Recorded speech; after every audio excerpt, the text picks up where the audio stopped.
আমাদের সমাজে এমন কিছু মানুষ আছে না, যারা অনেক অনেক কিছু পেতে চায়, অনেক কিছু অর্জন করতে চায়,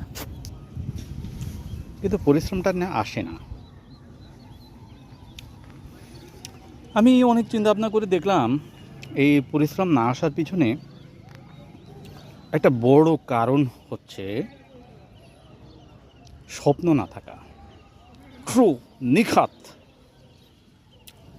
এবং খাতবিহীন স্বপ্ন থাকতে হবে, অত্যন্ত সহজ সরল স্বপ্ন থাকতে হবে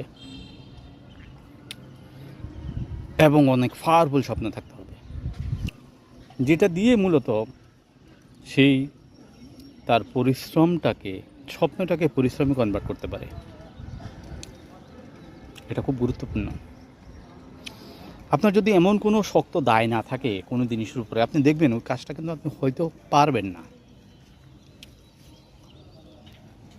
এইটা প্রাথমিক এবং সবচেয়ে পাওয়ারফুল জিনিস।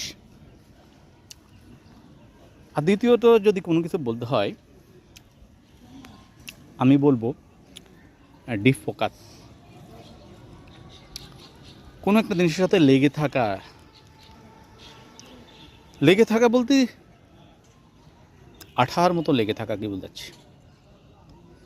আমার এক ছোটো ভাই আছে, দীর্ঘ 8 বছর 10 বছর শুধু একটা সরকারি চাকরির জন্য পড়াশোনা করছে।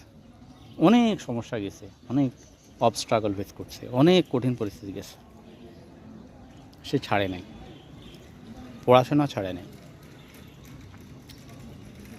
সাকসেস এভাবে আসে ভাই, সময় নিয়ে আসে, দীর্ঘ সময় নিয়ে আসে, ধৈর্য ধরতে হয়, কঠিন ধৈর্য ধরতে হয়। অলিম্পিকে মাত্র 10 সেকেন্ডের একটা দৌড় প্রতিযোগিতা, 100 মিটার দৌড় প্রতিযোগিতার জন্য একজন ক্যান্ডিডেট